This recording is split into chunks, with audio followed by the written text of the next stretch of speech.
É óbvio que eu vou pedir a opinião dos meus convidados de hoje, que estão aqui na mesa comigo, os deputados estaduais Fábio Osterman, do Partido Novo. Fábio, bem-vindo, boa noite. Boa noite, Guilherme. Boa noite, Eric. Boa noite especial aos nossos... Onde é que tá? Aqui. Ali, aquela cara. Boa noite especial aos nossos espectadores. Um prazer estar aqui de volta presencialmente, né? Depois de um tempinho à distância. E também Eric Lins, deputado estadual. Bem-vindo, Eric.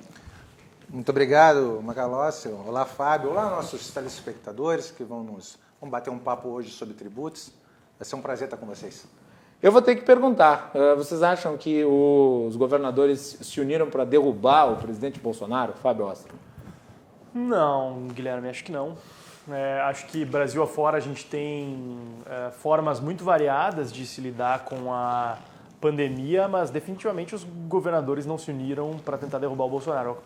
Ao que parece, talvez os maiores suspeitos de tentarem se unir para derrubar Bolsonaro são seus próprios filhos, que seguem tomando atitudes treslocadas, seguem atacando as instituições e, além, claro, do próprio presidente, que em vez de buscar colaborar com o discurso de união para buscar ajudar o país a sair dessa o mais rápido possível, deu péssimos exemplos ao longo da pandemia, enfim, não se aproveitou da estatura que ser presidente da República do Brasil lhe confere para, por exemplo, inserir o Brasil nas cadeias internacionais de cooperação para buscar não só obter os materiais, equipamentos para lidar com a pandemia do coronavírus e também ajudar as secretarias estaduais de saúde a fazê-lo, mas também passar uma imagem positiva do Brasil que permita que a gente se recupere economicamente mais rápido disso também. Eric Lins, a sua avaliação? Bem, O Eduardo Leite é golpista, junto com o Dória, junto com o Ronaldo Caiado, junto com outros integrantes aí dos governos estaduais? eu não entendo que os governadores tenham se juntado para derrubar o presidente. Tá? Não é exatamente isso. Mas o comportamento que os governadores têm tido, de forma silenciosa, objetiva, sim, enfraquecer o governo federal. Porque, veja bem, nós temos um presidente. O presidente é a autoridade máxima do país, dentro do Poder Executivo. No caso, Poder Executivo da União. Ele vai determinar normas gerais para tentar planificar o Brasil como um todo. Vem o Supremo Tribunal, retira a autoridade dele, dá para os governadores. O que aconteceu logo depois? Os prefeitos também começaram a desobedecer os governadores. Isso é o objetivo para criar o caos como um todo. O Eduardo Bolsonaro tem toda a razão. Quem é que consegue sobreviver? Março, abril, maio, junho, não é só em casa. É sem condições de sustentar a sua família. Quantos empregos? Mais de 125 mil empregos foram perdidos só no Rio Grande do Sul. Só no Rio Grande do Sul. E isso está sendo solenemente ignorado. E as pessoas que têm passado dificuldades também estão sendo ignoradas. O objetivo não é só derrubar o presidente, porque pior do que derrubá-lo é não deixar ele governar. Não deixar o plano de governo, que foi vitorioso, seguir e ter seu trâmite normal. Isso é pior do que derrubá-lo propriamente dito. Posso lhe fazer uma pequena contraposição? Pode. Tu falaste aí sobre a decisão do Supremo Tribunal Federal em relação à capacidade do presidente de determinar a política pública. Sim. O que o Supremo Tribunal Federal decidiu foram duas decisões relativas às ações diretas de inconstitucionalidade e uma ADPF. Mas a decisão me parece muito clara, Eric. Quer dizer, o que o Supremo estabelece é uma concorrência de atribuições das três esferas administrativas dos entes federados. E nessa distribuição de atribuições, cada qual, dentro da sua competência, deve delimitar políticas públicas. A decisão, ela me parece empoderar os estados e municípios, mas em nenhum momento, pelo menos das peças que eu li, ela retira atribuição da União. Deixa eu fazer a tréplica agora. Com certeza. O que acontece? A União Federal, o governo federal, por iniciativa do presidente, propôs uma lei que visava delegar aos governadores e aos prefeitos alguns poderes que inicialmente eles não tinham. Se fosse em qualquer momento fora da pandemia, eles jamais poderiam estar criando direitos e obrigações, em especial obrigações, por meio de decreto da forma que estão fazendo nesses objetos que estão fazendo. Tá? Mas está acontecendo agora. Parte disso poderia acontecer por causa da delegação que foi feita através da Lei 13.979.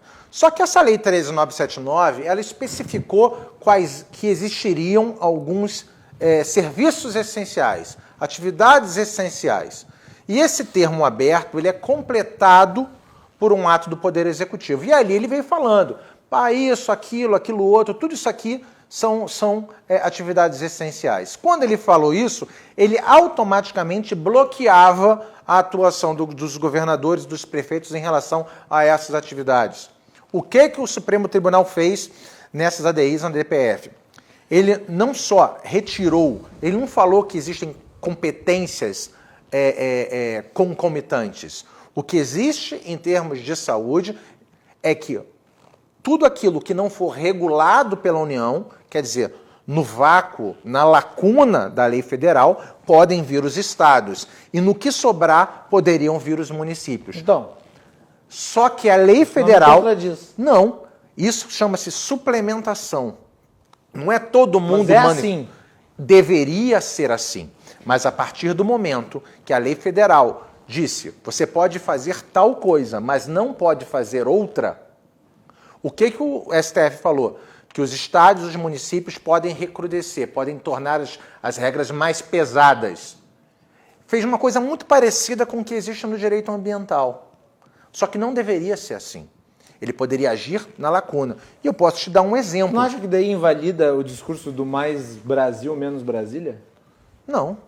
Porque o que o presidente parece querer é ter a concentração de atribuições para poder delimitar as políticas estaduais. Será que o presidente conhece melhor a circunstância de Uruguaiana do que o prefeito de Uruguaiana, do que tu, que é um deputado estadual de Uruguaiana?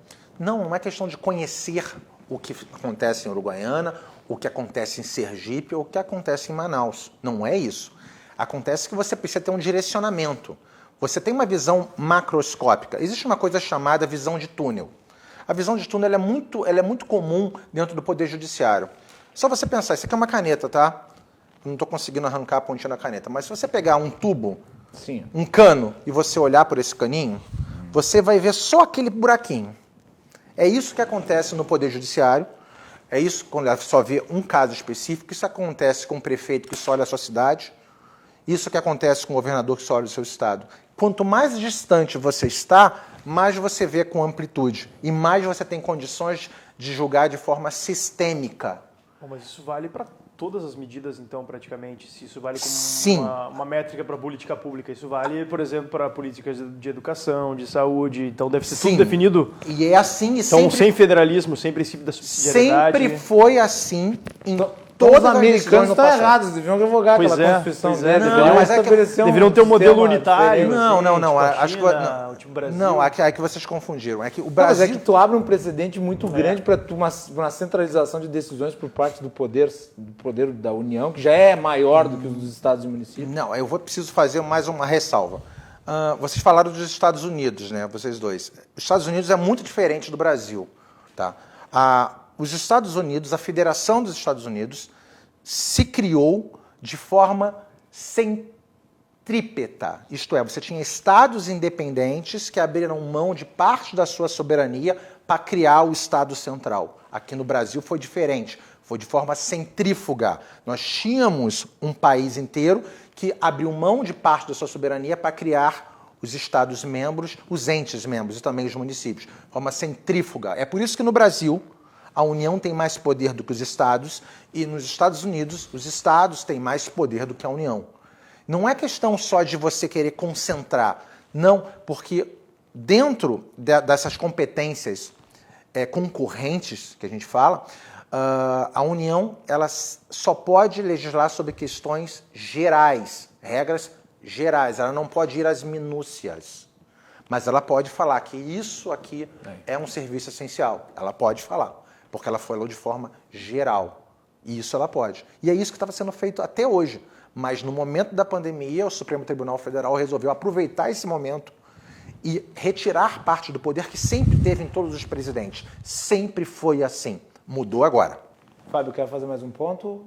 Não, eu acho que, enfim, se entra no mérito de se as medidas do Bolsonaro estavam certas ou erradas, eu acho que foi um momento importante de nós reforçarmos o princípio do federalismo, o princípio da subsidiariedade, que acho que é uma das pedras fundantes das bases da nossa democracia também, e que acho que precisa ser mais reforçada, na verdade. Eu defendo, inclusive, que tenhamos nos entes federativos, os municípios e nos estados, mais autonomias, mais competências e menos nas mãos da União. Eu acho que eu também defendo isso. O Brasil melhoraria se nos aproximássemos do modelo americano e nos afastássemos desse modelo que vem sendo consagrado no Brasil desde 1937, praticamente, né, tragicamente por meio da ditadura do Estado Novo, que suspendeu praticamente a existência dos estados, e desde então viemos nessa regra de ter um super executivo em Brasília, distante da realidade do Brasil, da realidade de cada um dos 5.670 municípios, né? Então, acho que a gente deve rumar nessa direção. Não acho que deva o STF estabelecer, por outro lado, esse tipo de premissa. Acho que, na verdade, quem deveria estabelecer isso deveria ser o Congresso, de forma clara e expressa. Acho que o STF no Brasil acaba se arrogando muitas competências que não lhe dizem respeito, sob o argumento, inclusive, de que há omissão por parte do legislador, ignorando o fato de que a omissão por parte do legislador é uma decisão política também, né? Muito bem. Vamos avançar porque nós temos que falar de reforma tributária, mas eu ressalto o convite para que todos os nossos telespectadores assistam a íntegra da entrevista com o Eduardo Bolsonaro, que foi feita hoje à tarde no programa Portal EDC, apresentado pelo Cláudio Andrade.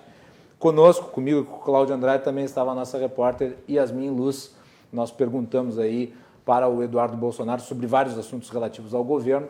Também uma das falas polêmicas do Eduardo Bolsonaro hoje foi acusar o presidente da comissão mista a comissão parlamentar mista de inquérito, a CPMI, das fake news, e a relatora da CPMI de estarem mancomunados com o Luciano Ayan, que influencer nas redes sociais, de ter dado as linhas gerais do desenvolvimento da investigação. E é uma acusação grave, né? Assistam lá na íntegra. Hoje à tarde nós tivemos o programa e fica à disposição do nosso público. A Melanie Rupental, nossa repórter e produtora, fez uma matéria sobre a proposta que o governo Eduardo Leite encaminhou aqui no Rio Grande do Sul, relativa à reforma tributária. A reforma tributária tão falada, agora começa a dar passos efetivos.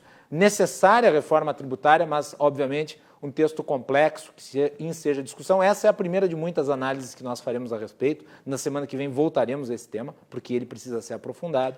Mas as impressões iniciais aqui na edição de hoje do Cruzando as Conversas. Melanie, vamos aos detalhes do projeto encaminhado pelo governo Leite. Nesta quinta-feira, o governador Eduardo Leite apresentou as propostas que compõem a reforma tributária no Rio Grande do Sul. Segundo Leite, o objetivo é simplificar o modelo tributário, padronizar com os de outros estados e se aproximar dos sistemas mais modernos do mundo. As medidas foram aplicadas e agrupadas em 8 macroestratégias. Vamos acompanhar agora como se desenha a reforma e, se aprovada, qual a expectativa do governo dos seus impactos. O modelo atual de tributação no Estado tem 5 alíquotas para o ICMS. A proposta é diminuir para apenas 2, de 17% e 25%, que passa a valer em 2021. Com isso, a ideia é gerar uma simplificação do sistema, com eficácia operacional, redução de custos e segurança jurídica. A mudança será gradativa, prevista para ser finalizada em 2023. Além disso, para diminuir os custos de aquisição, o que também gera competitividade, se propõe a redução do imposto a ser pago nas operações internas entre empresas e o Estado, para 12%, o que atualmente é de 18%. Outro ponto é a redução do prazo de crediamento do ICMS dos bens de capital, o que tornará mais barata a aquisição de máquinas e equipamentos, estimulando a instalação de novas plantas industriais e também a renovação das que já estão instaladas. Haverá uma redução no ônus fiscal para famílias de baixa renda, com a iniciativa de devolver parte do ICMS de famílias que recebem até 3 salários mínimos. Além disso, a reforma traz mais 3 pontos fundamentais, como medidas de combate à sonegação e informalidade, transparência e cidadania e uma menor tributação sobre o consumo e mais sobre o patrimônio. O governo defende, então, o ciclo de reformas iniciadas em 2019 e de que é uma mudança urgente. Com isso, a expectativa é a racionalização de despesas, modernização das receitas, desestatização e parcerias privadas, Macalossi. Voltamos contigo aí no estúdio. Muito bem, tá aí então, breve resumo feito pela Melanie aqui para nós. Obrigado, Melanie. E nós vamos aqui, obviamente, discutir isso tudo. Mas antes eu vou perguntar para o Fábio Osterman o que aconteceu hoje entre ele e o Juliano Rodrigues no Twitter. Eu vou pedir para a produção colocar no ar os tweets do Juliano, porque eles estavam numa discussão e eu achei que seria interessante trazer ela para cá. Eu não acho que o Novo não tenha conseguido fazer as reformas em Minas Gerais por não querer. É que fazer esse tipo de coisa é difícil mesmo. Fácil é dar discurso ideológico. Na prática, no Executivo, as coisas são bem diferentes. Daí ele prossegue.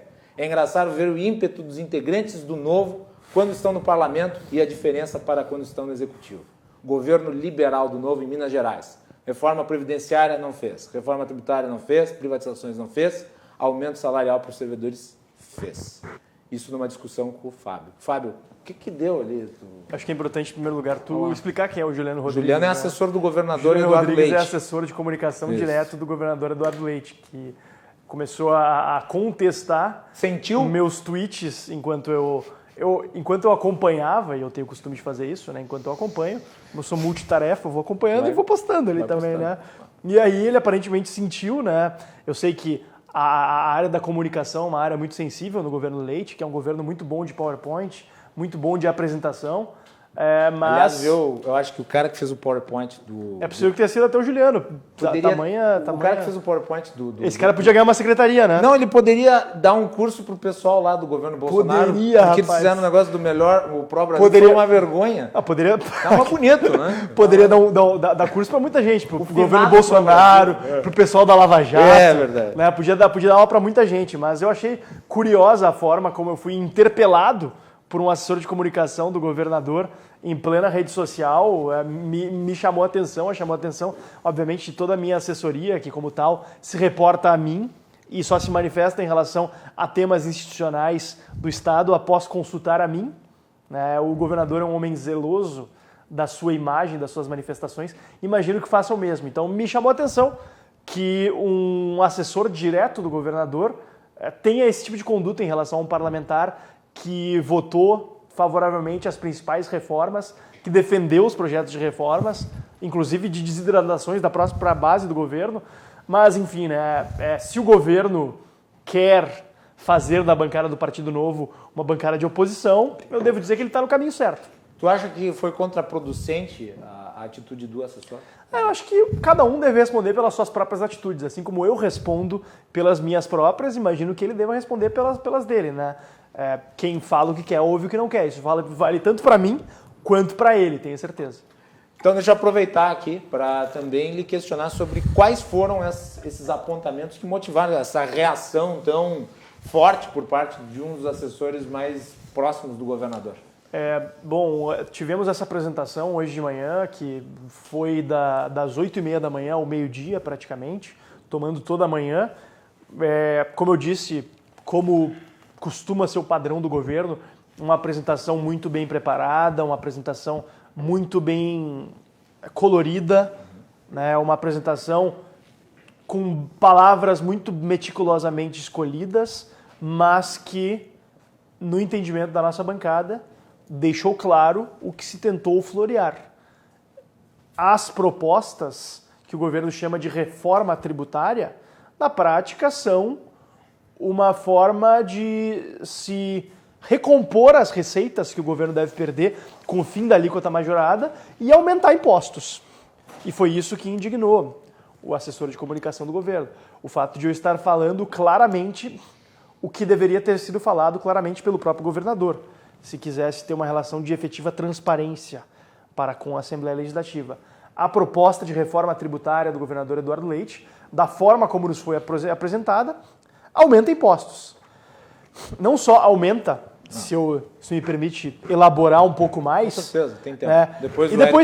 Depois eu quero até ter a oportunidade de falar alguns pontos positivos da reforma. Não é terra arrasada. Não Eu é acho que, terra assim, arrasada. As impressões iniciais não podem Acho que ser tratadas dessa maneira. Existem como o Juliano pontos positivos, mas faz parte do nosso trabalho como deputados buscar alertar para os equívocos, buscar alertar para aquilo que pode ser melhorado.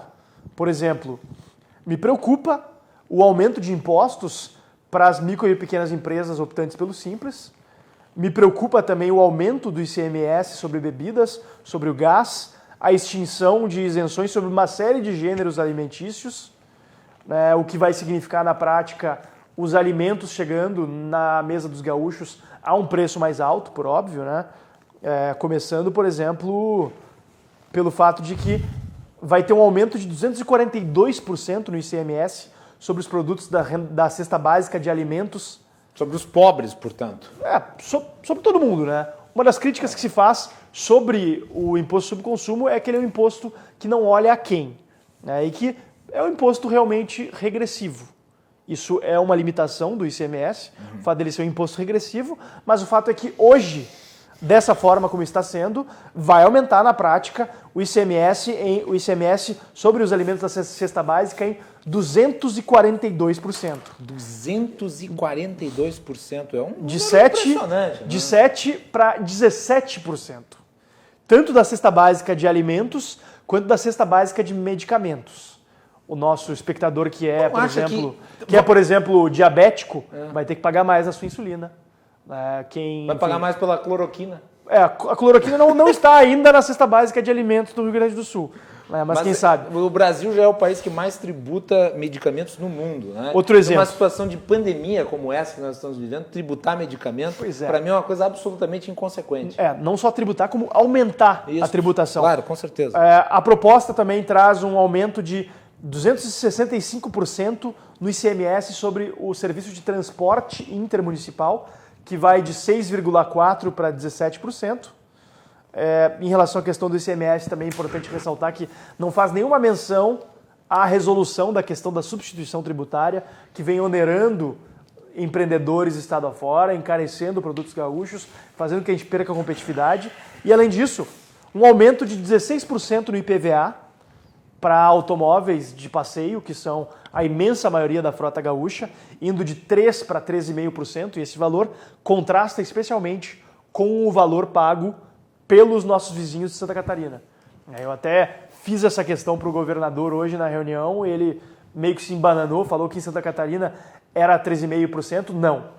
O IPVA de veículos de passeio em Santa Catarina é de 2%. É bem menos. No Rio Grande do Sul vai ser quase o dobro. Será que isso vai gerar aumento de carros gaúchos sendo emplacados em Santa Catarina? As pessoas vão comprar carro em Santa Catarina. Né? Finalmente... E vão mandar entregar pelo Mercado Livre. Infelizmente vai demorar um pouquinho porque não tem centro de distribuição aqui, né? E finalmente na questão do ITCD, o Imposto de Transmissão sobre Doação, Causa Mortes e Doação, que vai de 6% a 8%.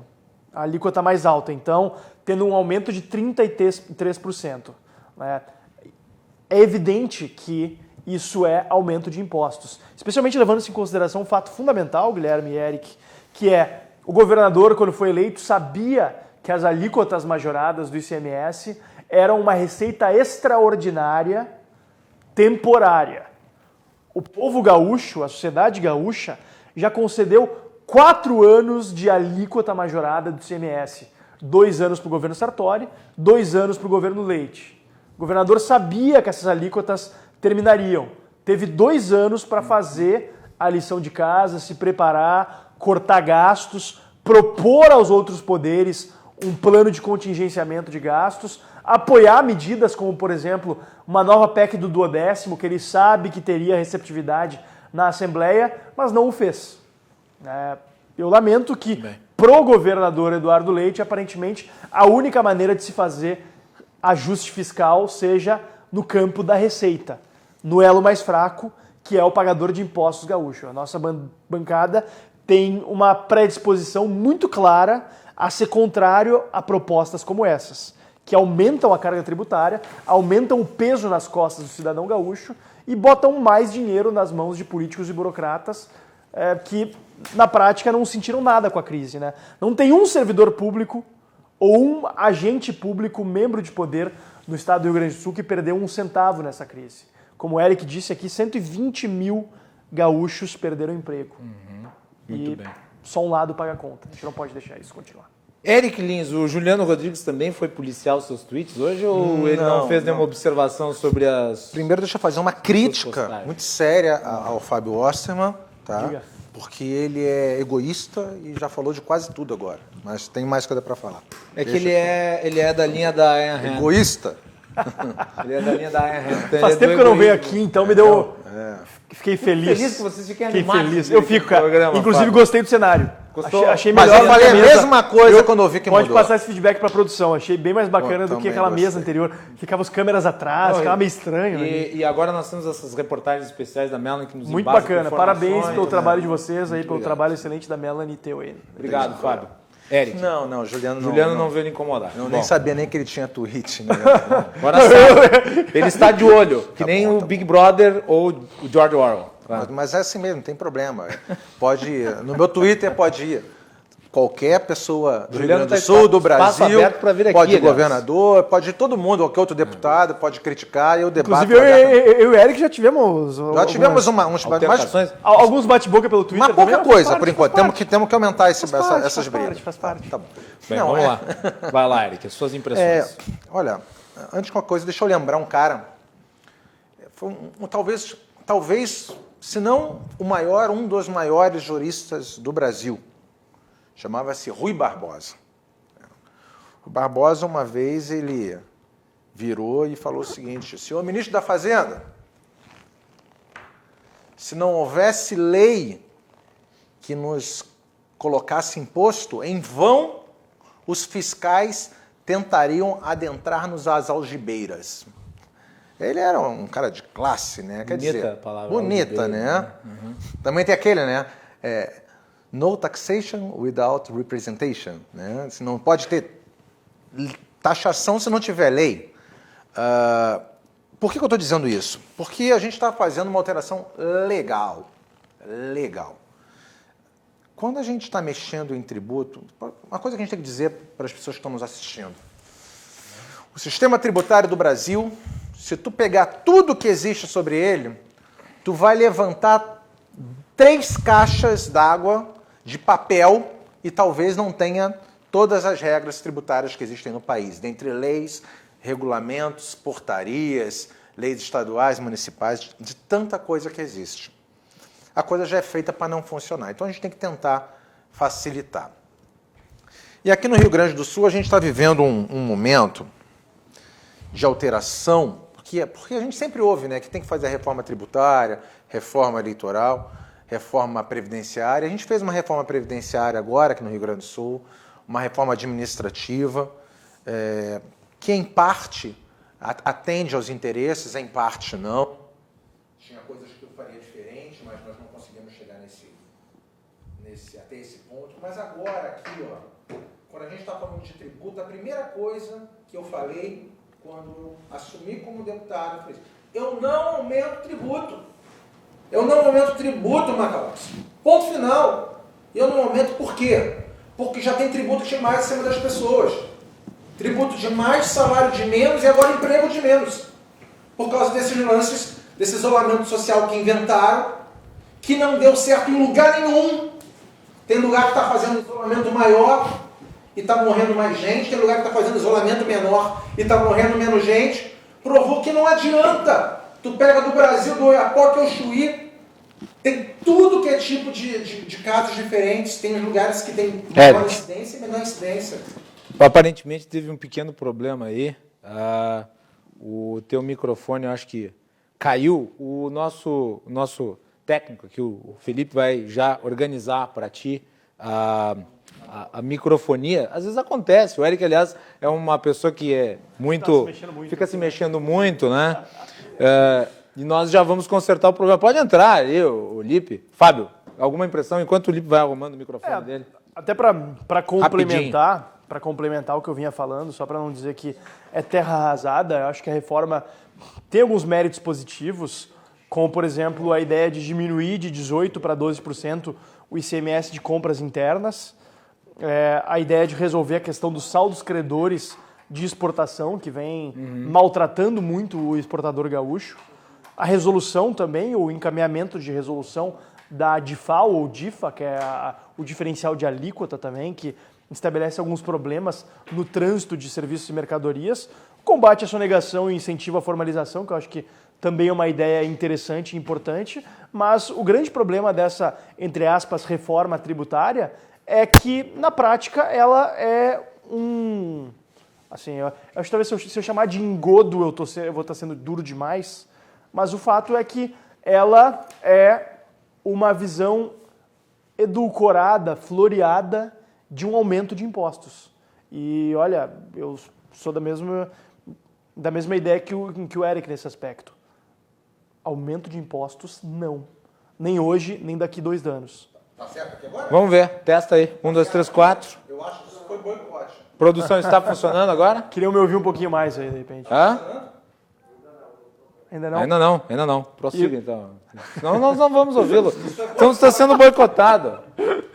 Bom, vamos fazer o seguinte, já é 11 horas, vamos fazer intervalo, aí a produção arruma, a gente testa e voltamos à sequência. Problema técnico acontece, televisão é assim, e nós já... Da outra vez foi um ataque de riso aqui, né? É muito melhor o problema técnico ataque. E tinha o cachorro ainda por cima latindo, que foi um espetáculo. Grandes momentos. A gente vai fazer aqui a arrumação do microfone do Eric para ele poder expor direitinho a sua opinião aqui no segundo bloco do Cruzando as Conversas. Fiquem conosco, já voltamos.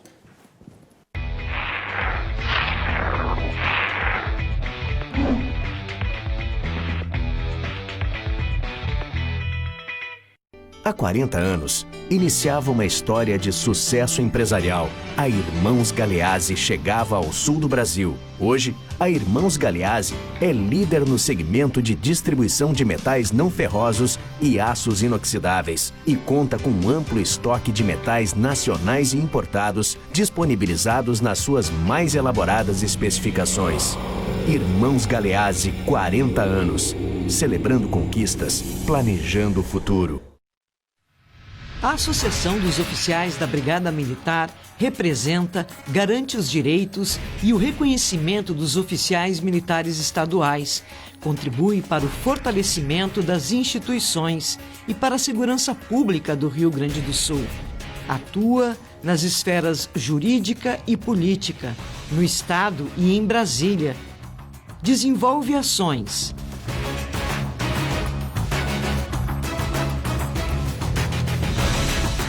Trabalha integrada com representantes de classe do Estado. É fonte de informação. Segundo o levantamento da Associação de Oficiais da Brigada Militar. Incentiva cursos de especialização e a cultura. ASOF-BM, defendendo quem protege você.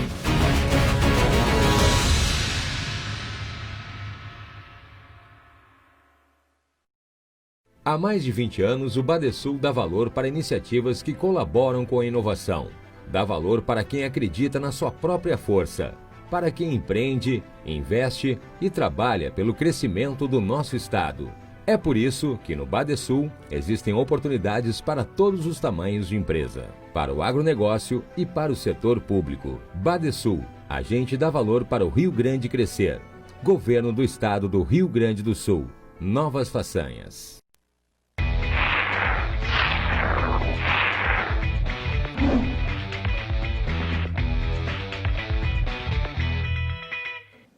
Estamos de volta aqui na RDC, com o Cruzando as Conversas. Consertamos agora o problema no microfone do deputado Eric Lins. E eu peço desculpas ao nosso público, mas problemas técnicos acontecem, né? E cabe a nós apenas resolvê-los. E nós agradecemos a todos pelas mensagens, pela audiência. Não deixe de mandar a sua mensagem, a sua participação é muito importante. O nosso programa é um oferecimento do Badesul Desenvolvimento, também de Rio Grande... também de... já me atrapalhei todo. Também de ASOF-BM, Associação dos Oficiais da Brigada Militar, e do Corpo de Bombeiros, defendendo quem protege você. De Galeazzi Sul, há 40 anos, a evolução dos metais. E Portocolor Soluções Gráficas, a Portocolor atendendo através do WhatsApp. Eric Lins, devolvo a palavra para ti, e se tu quiser retomar a partir de um determinado ponto para que o teu raciocínio seja compreendido pelo nosso público, eu agradeço. Vai lá. Obrigado, eu acho que isso aqui devo ter falado alguma coisa que a grande mídia não queria que eu falasse. Mas aqui você está num veículo Tô brincando, de tô mídia brincando. democrática. Da grande mídia. Mas democrática. Tô brincando. Resumo da ópera. Eu não aumento imposto, porque já tem gente demais, já se paga imposto demais, tem salário de menos, emprego de menos, especialmente depois desse isolamento que não funciona, tá? Ele não evita a mortandade. Do Oiapoque ao Chuí, você tem todo mundo fazendo mais ou menos isolamento, e isso não tem ligação nenhuma direta entre ter mais eficácia ou menos eficácia na transmissibilidade do vírus. Isso está demonstrado que o isolamento não é o elemento crucial, tá? Bem, falado isso, lembrando dos 125 mil empregos que nós já perdemos aqui, vamos falar de reforma tributária. Por que eu falo que eu não aceito aumentar imposto? Porque nós, quando criamos impostos excessivos para a população, o que a gente faz é diminuir a riqueza. Quanto mais se tributa, menos riqueza existe para as pessoas. E não é só porque elas pagam menos, é porque existe menos dinheiro disponível para gerar novas iniciativas, novas empresas, novas sociedades. Essa reforma, ela tem pontos bons, sim. Destaca quais são na sua avaliação. Para não ficar não chegou hoje. Só estão batendo na reforma. Vou dar um exemplo, tá? Ela não chegou hoje. Mas também, se a reforma for de todo ruim, qual que é o problema de falar que é de todo ruim? Não. Se for de todo ruim, a gente vai falar que é de todo ruim. É de todo ruim. Mas ela tem pontos bons. Ela é uns 80% ruim, assim. Tá. O que eu posso dizer que é bom? Por exemplo, achar algo bom. Por exemplo, a retirada da DIFA, tá? Ou da DIFAL, como alguns dizem. Na verdade, isso é uma medida, no mínimo, prudente, porque já existe uma ação no Supremo Tribunal Federal que já está 5-1. Se tiver mais uma decisão contrária, pode gerar um passivo gigantesco para os estados que cobram esse diferencial de alíquota. Tá? Na verdade, para as pessoas entenderem, é quando alguém compra alguma coisa de fora do estado, tá? Para depois utilizar dentro do seu processo, ele acaba tendo que pagar a diferença. Por exemplo, tu compra fora a 12%, tem que pagar 6% a mais, por exemplo. Tá? Se falar de produtos estrangeiros, essa diferença ainda é bem maior. Mas só falando especificamente, por exemplo, a retirada da DIFA é algo que historicamente faz muito sentido, tá? Não só como pleito das pequenas e microempresas, mas também para evitar esse passivo gigantesco que já paira sobre a cabeça do Estado. Existe um outro ponto interessante também, que é devolver parte do imposto para as pessoas que ganham menos. Qual é o objetivo? Identificar que, ao invés de eu ter um imposto menor, eu mantenho um imposto igual e entrego dinheiro na mão das pessoas. Isso é bom, tá? A ideia seria, pelo que eu entendi... Uma espécie de voucher? Seria mais ou menos isso. Bolsa Família Estadual, tá? É isso? Não é um Bolsa Família Estadual. Vou te dar um exemplo. Bolsa Leite. Uma família que ganha R$1.000, tá? R$1.000. Quanto ela paga de imposto de ICMS, mais ou menos, por mês? Ela paga uns R$150 de imposto, tá? E aí ela receberia, por exemplo, R$30 mais 40% do imposto. Ela receberia parte do imposto dela de volta depositado no banco. Isso é legal. Isso é interessante. Botar dinheiro na mão das pessoas e fazer elas pagarem menos imposto. Gostei. Tá? Ainda porque você foca a desoneração em quem ganha menos. Até aí tá legal. Só que tem problemas. Tem problemas aqui. Olha que o Juliano vai te pegar, hein? Não, vai não, porque a gente está falando a verdade. Eu estou falando o que está escrito, o que está sendo proposto. Agora, há 4 anos atrás, a gente tinha uma alíquota de 17%, uma alíquota básica de ICMS aqui no Estado. E ela foi, inicialmente, ela foi aumentada para 18%. Tem estados que vai até 20, tá? Tem estados que é 17. Quanto menor, mais competitivos nós somos, né? Porque os preços são menores. E aí, quando chegou na virada do governo, o governador Eduardo Leite chegou para os deputados da legislatura anterior e pediu mais 2 anos. Eu acho até que no momento lá era compreensível esse pedido de tolerância. E foi dada essa tolerância. Só que agora, nesse momento, ele nos pede mais 1 ano, em vez de um aumento de 1%, mais de 0,7%, e mais 1 ano de 0,4%. É estelionato eleitoral na sua avaliação? Não é estelionato eleitoral, né? Porque ele isso não criticou estava muito dentro das propostas dele de governo. Ele criticou muito o ex-governador Sartori, porque o Sartori tinha a ideia de manter por mais 4 anos. E ele dizia, não, é só 2. Inclusive, isso causou um certo transtorno, porque uma parte da negociação com a União para a renegociação da dívida do Estado também incidia sobre isso. E agora nós temos aí talvez mais uma prorrogação. Mais 1 ano de 17,7 e 1 ano de 17,4. Bem, isso eu não posso concordar.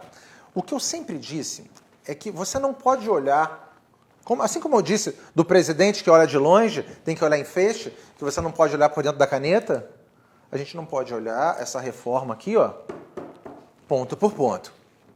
Porque tu tá tirando de um lugar e botando no outro. Porque se eu estou pegando dinheiro e botando na mão das pessoas, esse dinheiro vai ter que sair de outro lugar. Não existe almoço grátis. Se eu estou dando aqui, eu estou tirando de outro lugar. O que não pode acontecer?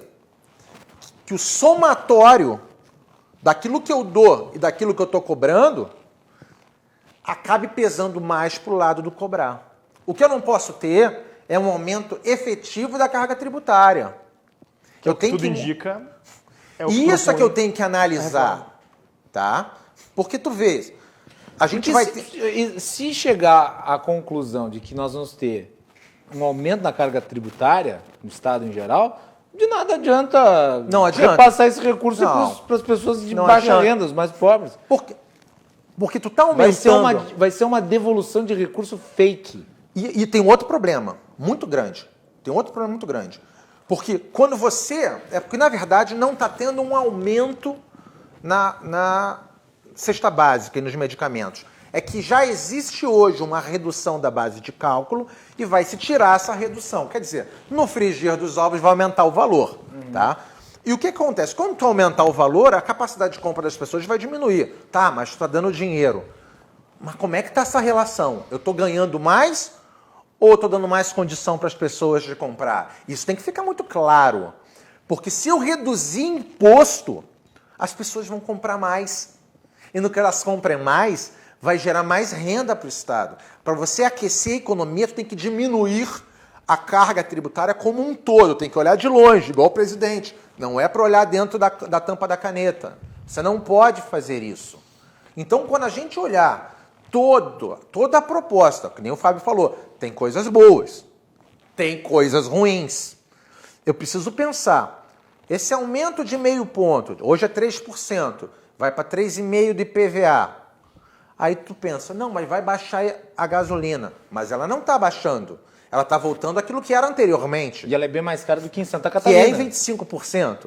Agora, se falar, olha, não, eu vou aumentar em 3,5%, mas eu vou baixar de 30 para 20, que aí a gasolina vai sair de... Quanto está a gasolina? De 4,50? Né, mais ou menos, em média? Não, estava 4. Depende do lugar do Rio. 4 ali. Tá 4? Vai sair de 4 para 3,50? Pô, aí eu vou fazer a conta. Eu vou tirar 50 centavos de cada litro de gasolina, pô, aí eu vou ver que vai dar diferença e eu vou ganhar mais na gasolina do que no IPVA. Aí me faz sentido. Mas hoje não é isso que está acontecendo. Hoje e eu preciso levar essa conta. Hoje tu vai ter mais tributação na gasolina e mais tributação no IPVA. E isso não pode acontecer. O combo do aumento. E aquilo que o Fábio Osterman disse, né? A gente, como parlamentar, mesmo que nós estejamos apoiando as reformas, porque é importante que o Rio Grande do Sul se modernize para não ficar para trás, como tem ficado, a gente precisa apontar as incongruências daquilo que é proposto. Porque as pessoas precisam e nos elegem exatamente para que a gente se debruce sobre aquilo que é proposto e traga para elas a realidade e faça contrapropostas que efetivamente melhorem a vida das pessoas. Bem. Eu não posso pegar um bolo ruim e botar uma cobertura legal. É o lance da comunicação. Agora, se o bolo estiver gostoso, eu vou falar, pessoal, come que tá bom. Tá? Tem um lance aqui, quem não gosta de cereja, tipo, eu odeio cereja, tá? Tira a cereja. Agora, quem gosta do recheio de ameixa, de doce de leite, pode comer. O problema é que o bolo é o mesmo bolo para todo mundo, né? Para todo o estado do Rio Grande do Sul, tem que diferenciar. Então, tem que ser um bolo... O Fábio, Dá para salvar. Dá para salvar. Nesse PowerPoint formoso, bonito, tem várias páginas escrito medidas de estímulo à atividade econômica. Mas me parece que tu não vê muito isso nessa reforma. Eu acho que até a parte das medidas de estímulo à atividade econômica tem... Estimulam.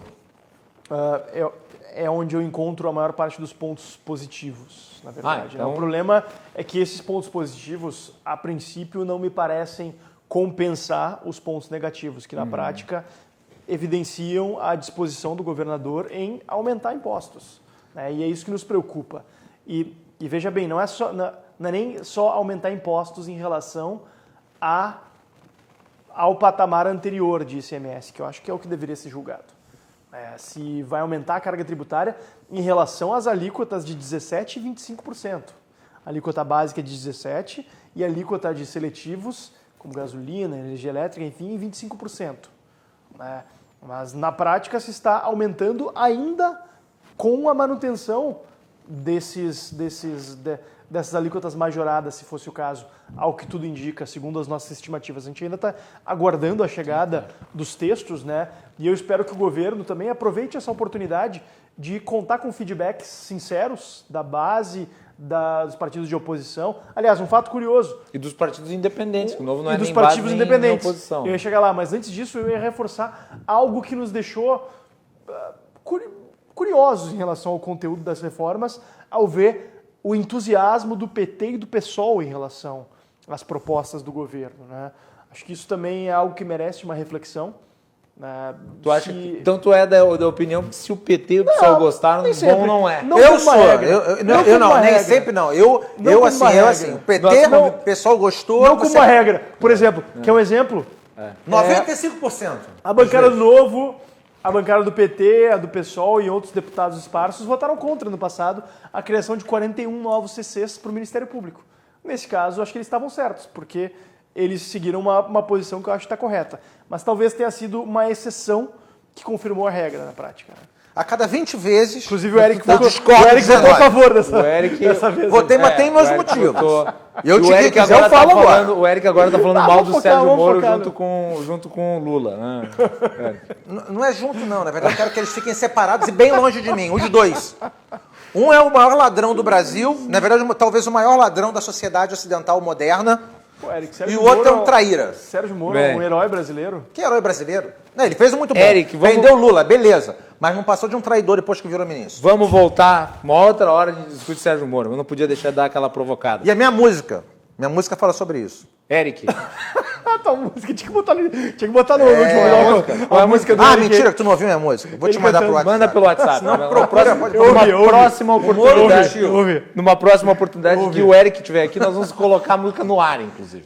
O Eric vai trazer o Eric para tocar o violão. O Fábio, tocador de violão ali, ó, a gente faz uma brincadeira. Eric, mesma pergunta para ti, voltando para o assunto sério. Estímulo à atividade econômica.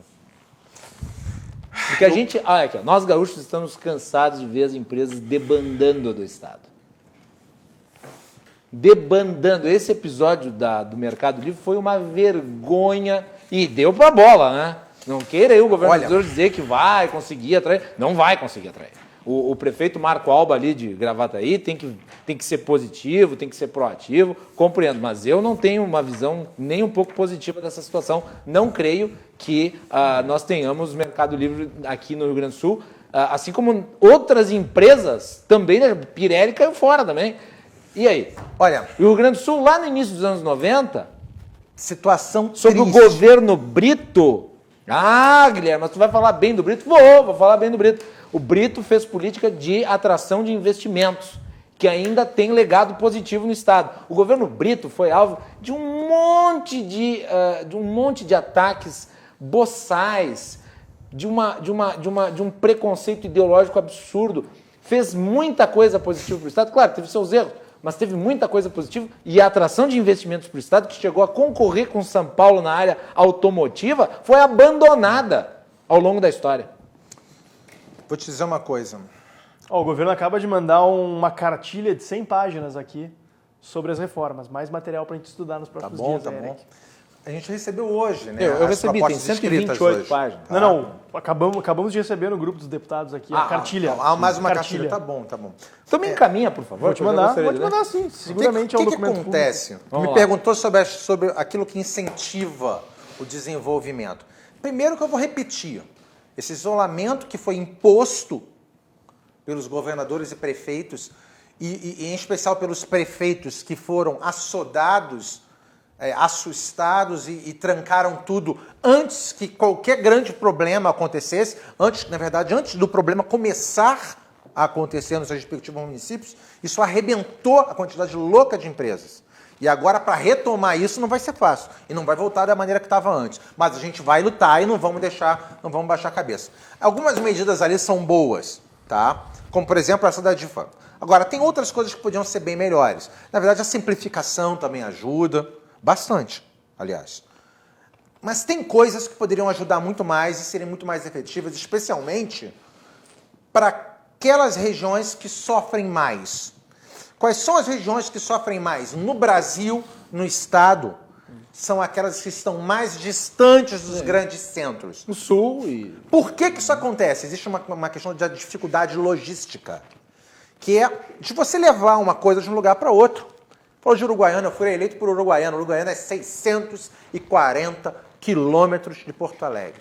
É longe pra caramba. Baita cidade, mas é 640 quilômetros.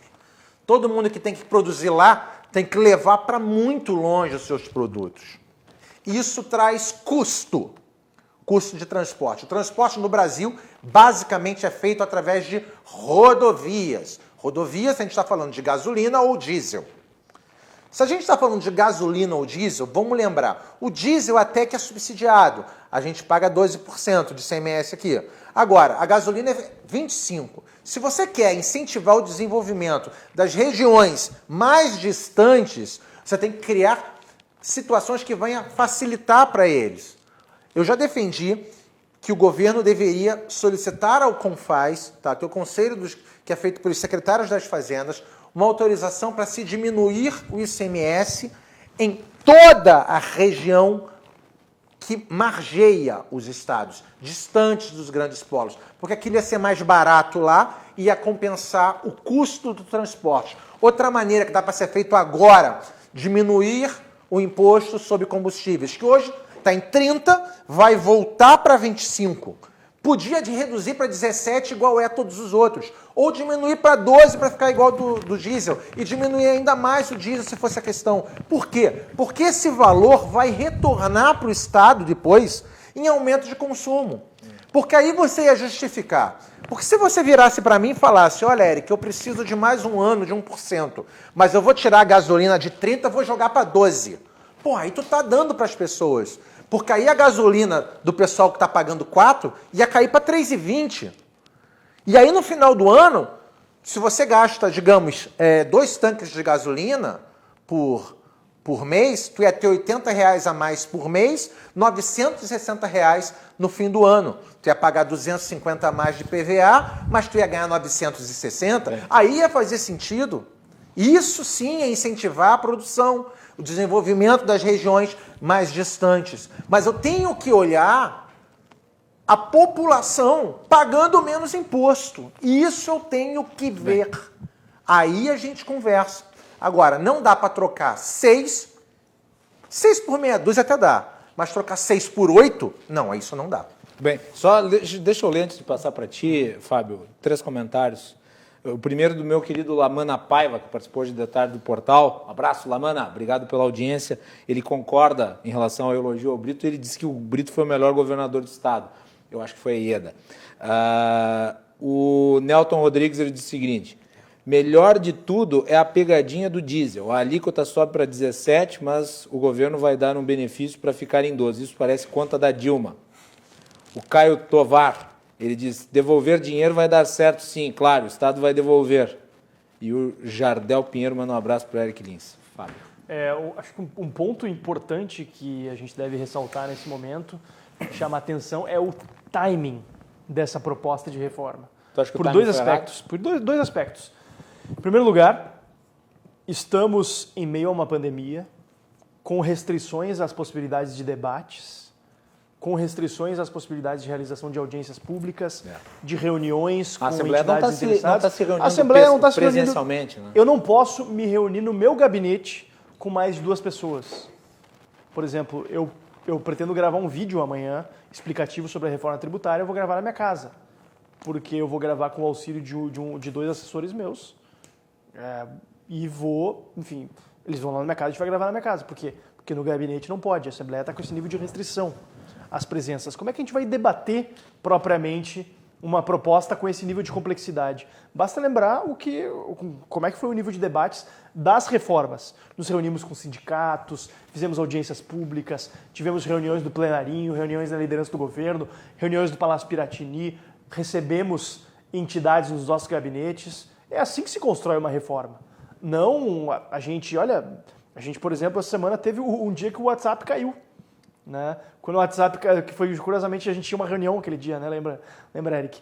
A internet instável, o WhatsApp caindo. Como é que a gente vai fazer deliberações com esse grau de profundidade, com esse grau de complexidade à distância? Por mais que tenhamos tido avanços importantes nesse período, ainda temos uma série de limitações.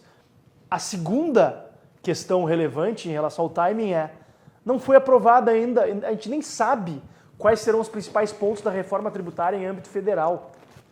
Como é que a gente vai aprovar um aumento de impostos aqui sem saber se daqui 1 ano, 2 anos, sequer vai existir ICMS?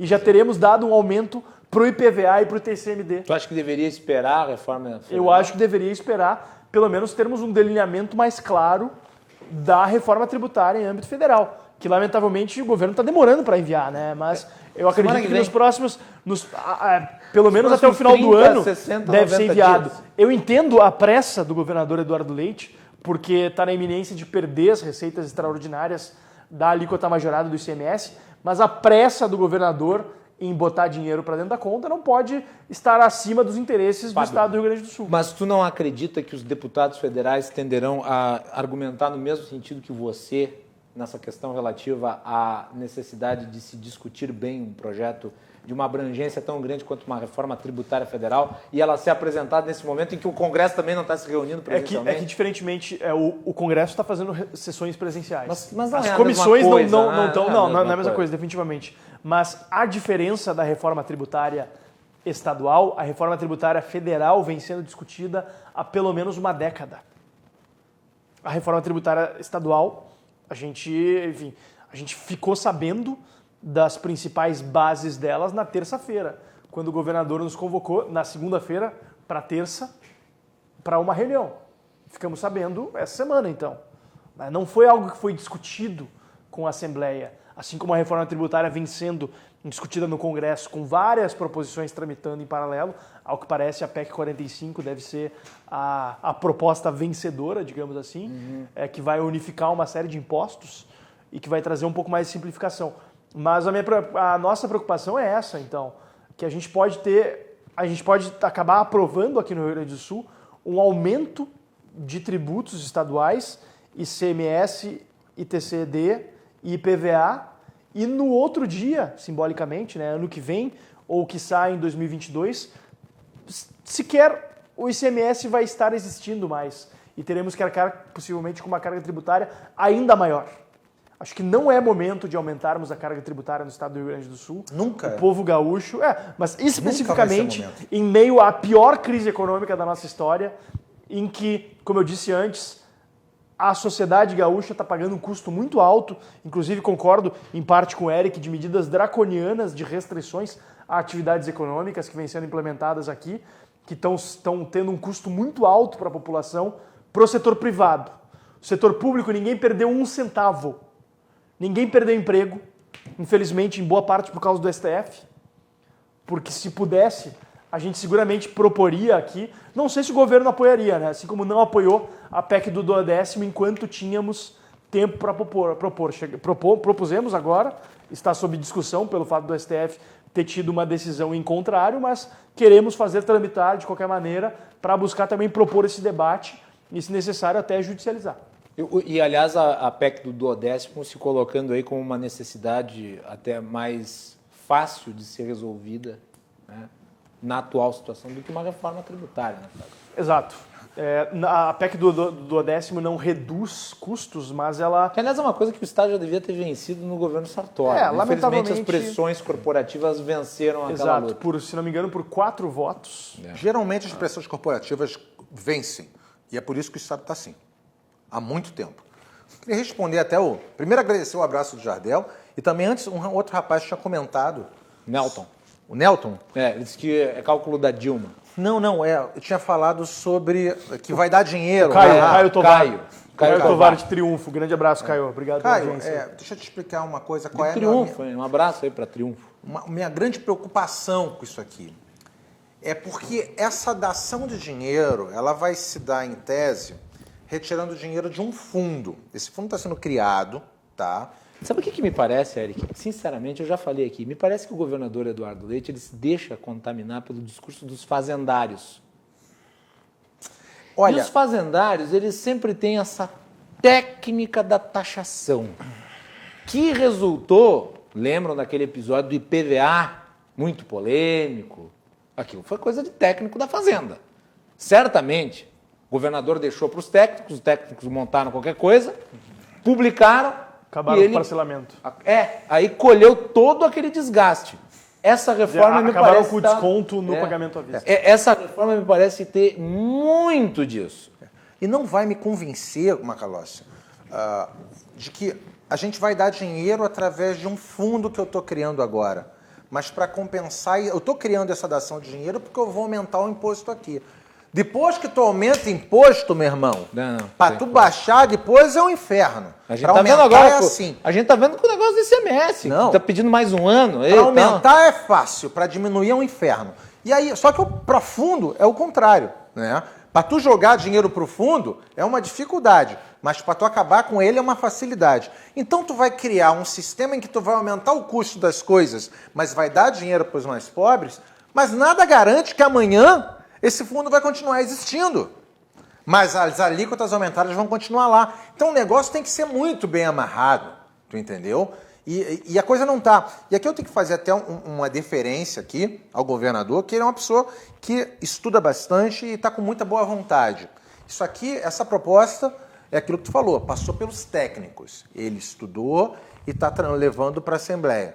Eu tenho certeza de que ele vai nos ouvir e vai ouvir nossas contraposições. Eu tenho certeza disso. Tomara. E que ele também não é, eu tenho certeza disso também, que ele também não é a favor de aumento de imposto. E se a gente mostrar para ele que está tendo aumento aqui, eu acho que ele vai voltar atrás. O Fábio que tem acusado o governador eu acredito nisso, cara. Substituído por ele uma é pessoa de boa vontade. Olha, Eric, eu acho que aí tu já está sendo otimista demais. Eu acho que o governador... Não acho que ele é tão contra o aumento de imposto. Não, eu acho que o governador tem plena ciência de que a sua proposta importa em aumento de impostos. Até porque o governador é um homem inteligente, estudado, que entende minúcias de questões que ele lida no dia a dia. Definitivamente não é uma pessoa que simplesmente delega. De novo, Fábio, mas é que me vem a pergunta, eu tenho que fazer ela no meio da tua fala e daí tu já complementa.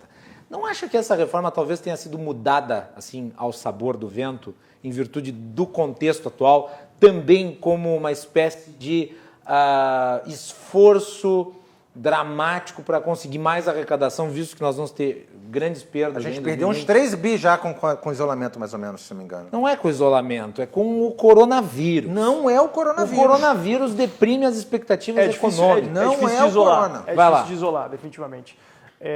Tem loja aí reabrindo para faturar 50 pila. Acho que o que a gente tem... Desculpa, até no meio da discussão assim, acabei perdendo a tua pergunta. Eu volto. Tu acreditas que essa reforma ela mudou, talvez, no meio do caminho? No meio do caminho para se adaptar à nova realidade? Não sei. Eu acho que o governo... Talvez ela não fosse assim se fosse apresentada em fevereiro, talvez. Não, eu acho que já viria nesses termos. É uma reforma que vinha sendo gestada e sei que o governo tem técnicos bastante qualificados na Fazenda, no planejamento, que vinham pensando essa reforma, mas acho que temos aí um excesso de preocupação com a opinião da Fazenda, dos técnicos, das corporações de serviço público e uma escassez de preocupação com as opiniões da população que paga a conta. Acho que durante as negociações das reformas estruturantes aqui, dos planos de carreiras que foram reformados, a gente teve um amplo espaço para diálogo com as corporações por parte do governo, que cedeu em uma série de aspectos para o interesse das corporações, contra a vontade da nossa bancada, inclusive. Nós propusemos emendas para que tivéssemos uma alíquota efetiva mais alta na reforma da Previdência, para que não tivéssemos, por exemplo, algo absurdo ali, que era a aposentadoria especial, integral e paritária para os servidores também da Polícia Civil, que acabou sendo concedida pelo governo sem nenhum deputado pedir antes. O governo apresentou o projeto dessa forma, desidratando sua própria reforma,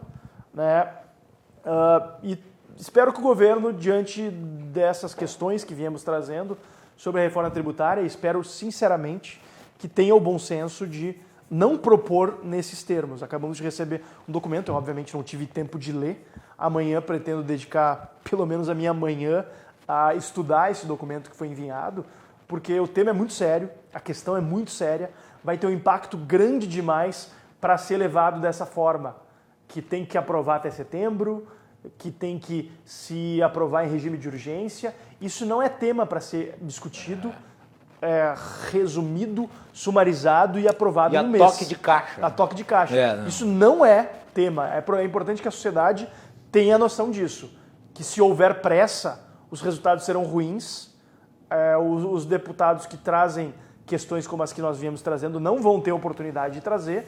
E lembrem-se, um aumento de impostos como esses, vou falar só especificamente do IPVA e do ITCD, esse tipo de aumento não se reverte depois. Não. A gente não vai voltar atrás depois, né? E outra coisa que gera uma instabilidade adicional, estamos em plena onda de boataria a respeito da volta de uma CPMF. E o governo quer aumentar impostos ainda mais. E isso é importante que nós consensuemos aqui.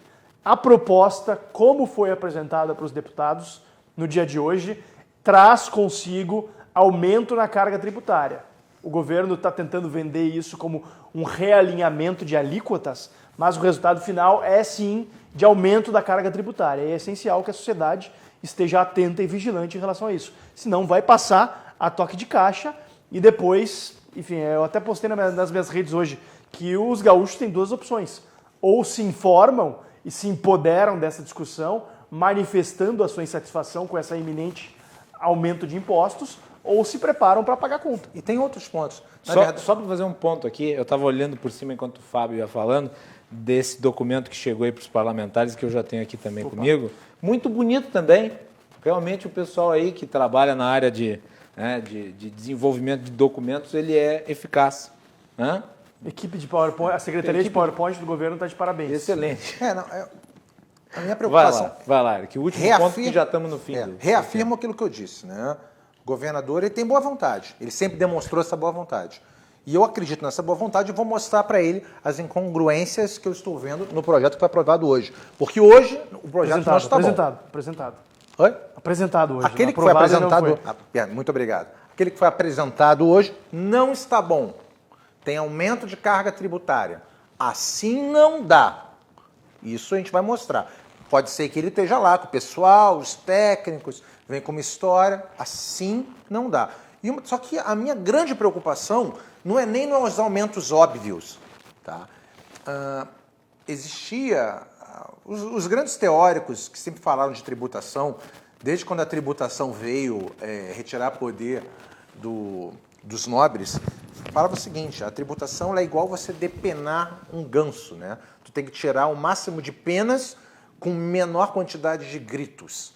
Essa analogia era feita por isso que sempre se promoveu mais tributação sobre o consumo, que é um tributo indireto que ninguém percebe direito o que está sendo tributado. Só que a gente tem que analisar a matemática por trás da legislação. E isso tem que ficar muito claro. E existem algumas coisas que estão embutidas ali. Por exemplo, o aumento da carga tributária sobre o setor primário.